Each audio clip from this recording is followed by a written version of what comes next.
we communicate. Communication is a huge, huge part of a successful marriage. It's always working it through. I think communication is the big deal. It's not, don't assume that your spouse understands your point of view or that they have the same point of view, because we've agreed that in a lot of issues, we're opposite. And so that's where the conflict comes in.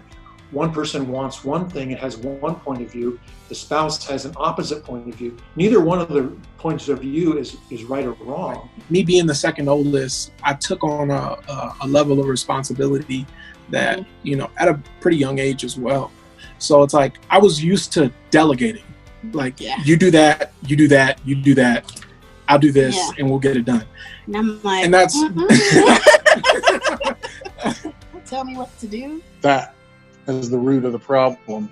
Not her being a nagging wife, but just like our differences in the way we grew up, which causes us to handle conflict differently. Like, she's very, she's always ready to go, and, she's going to defend her position. And I'm more like, let's just avoid the conflict altogether. And that doesn't help either. So we have just been blessed with the ability to hear each other with open hearts.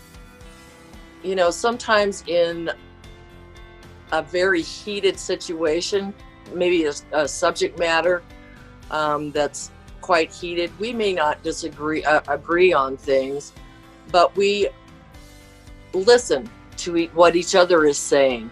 We hear each other's perspective. We are emotionally committed to each other. We respect each other. Respect is so important. Right.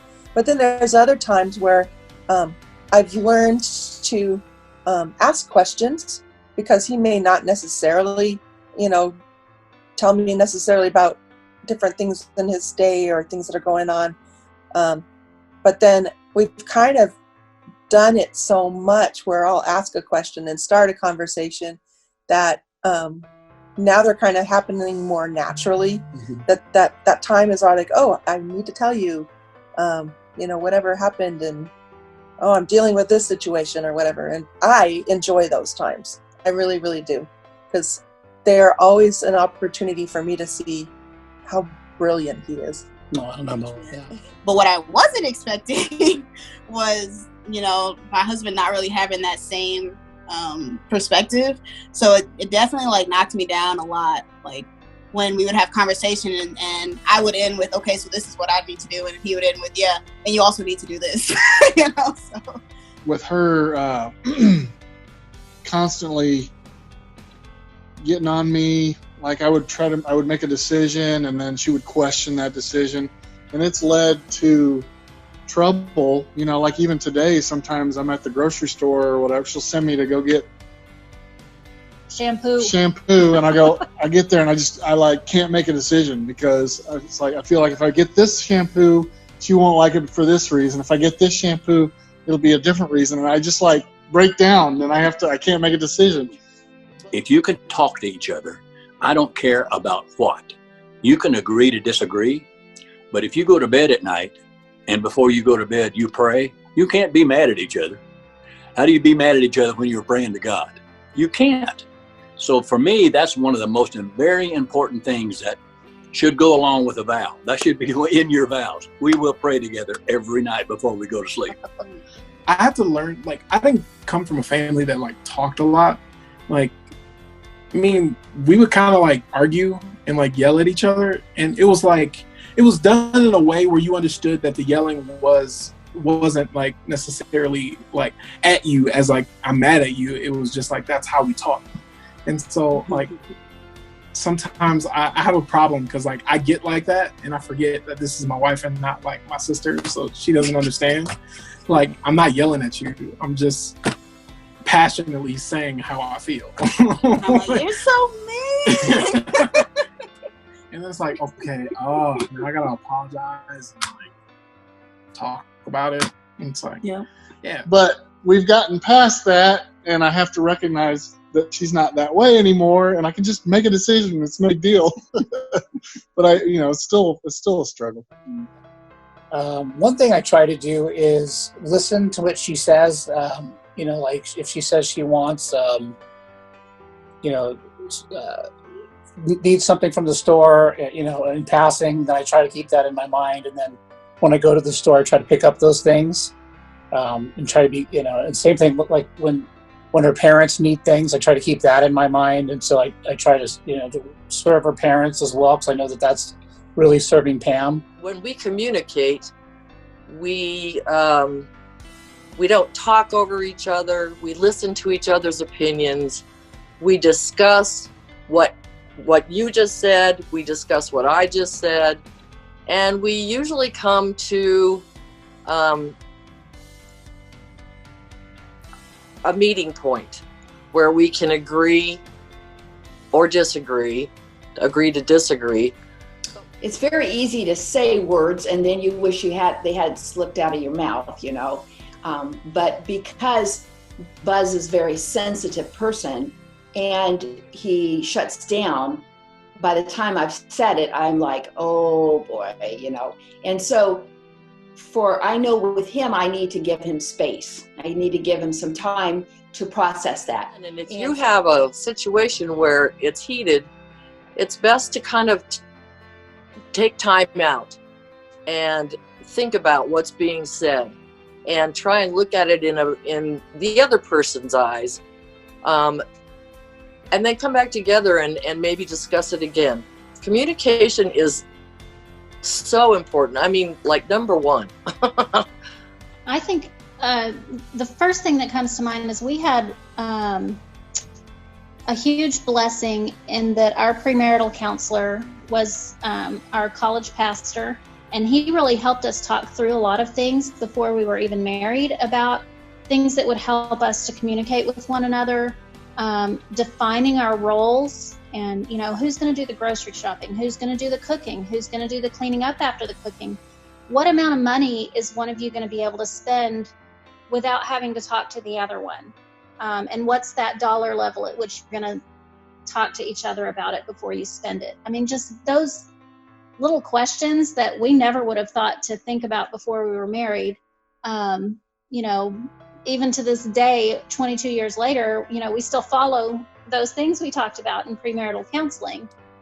For me, it's being able to say what I want, what I need to say, or be honest and be truthful, and I can make my needs known, or like we said, when I'm not feeling up to par, I can say I need a little space, I'm not doing well, and she gets that. And so I think having that option, before it was, and I know this was the case for Pam, but before it was walking on eggshells. You don't want to say the wrong thing. You don't want to. You just got to make sure everything you're doing is a certain way, because it's going to rattle the other person's cage. And then just when there is an issue, making sure that we do try to talk it out and not let it fester and not keep it as a resentment. Trying to address it while it's going on and not necessarily, throw it back later on when out of nowhere. And those are very intentional communication forums. The budget meeting. I mean, we actually do have a budget meeting, and it's usually one of those lunches that we go to. We'll say, "Hey, we need to have a budget meeting, so let's go grab a hamburger and bring our laptop and do our budget meeting." So those are very intentional communication forums for us, and we've actually coordinated 5 financial peace classes, and we've noticed that it actually helps marriages because of the communication piece. It forces the couples in our classes to communicate. Sometimes they've not ever communicated about money before, but if they really get engaged in the class and start to get into the program, they have to communicate. And we've actually had people come up at the end of the class and say, "Hey, thanks for helping us with our finances, but we just want to let you know we feel like it has improved our marriage." Because I would say, like at the beginning of our years, oh my goodness, he would say something, or we'd get in this, not an argument, but just in a disagreement, and feelings would be hurt, and he'd go to bed. I mean, he could just go to bed. He could just go to bed, and I would go into the other room. I would go into the other room and sleep in bed, and I would pout, and I would be up all night. And I'd wake up in the next morning and go, how you doing? I'd go, I didn't sleep at all. And he'd go, oh, I'm fine. It's okay, honey. Everything's fine. I'm like, how can you do this? How can you sleep all night when this whole issue has been right here? So I think 41 and a half years later, I'm less likely to go to the other room, and I'm more likely to say, well, that's something he needs to work out. He needs to figure out what's going on there, and then we need to have a conversation. And the next morning, I know it will be better because we'll have slept, we will have had space apart, and he'll have time to process what just happened. And there have been a few times where we kind of get to where, okay, he's not understanding what I'm saying, or I'm not understanding what he's saying, and I think he'll usually just say, time out, we're tired, let's pick this up later. And then we also we love to go for walks. Oh yeah. I mean, pretty much every day we'll go for a walk together, and that's when we get our best talks in, when it's just uninterrupted time to be able to share whatever struggles we're going through that day, or if we have something we want to pray about, or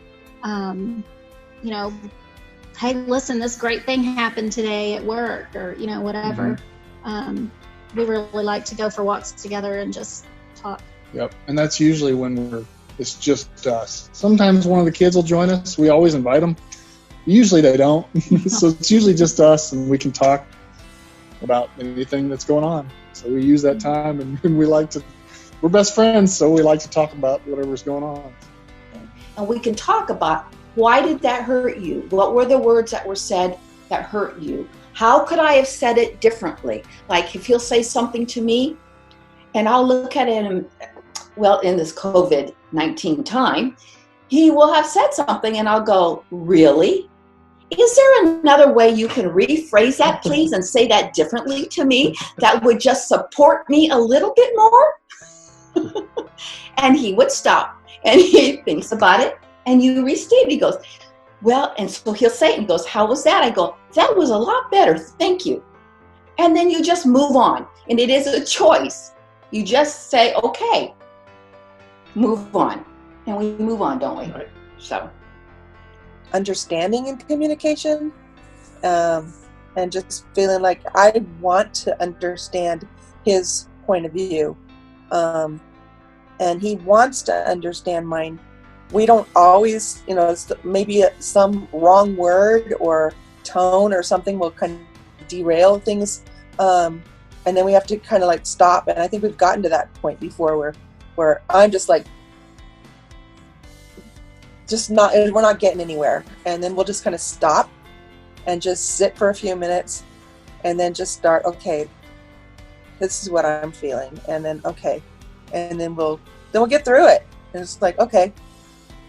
Looking at the future, we dream together. It's like we can't wait till we're empty nesters. We can't wait to go on a trip to wherever together. We can't wait to achieve whatever milestone it is along the way. We look long term in terms of our marriage, but also in terms of just being best friends. Can't wait to sit on the couch, when we're retired, or sit out on the porch when we're retired, and just, have a cup of hot chocolate or whatever, and look at the pond or stuff like that. We think in those terms because we just enjoy being with each other so much.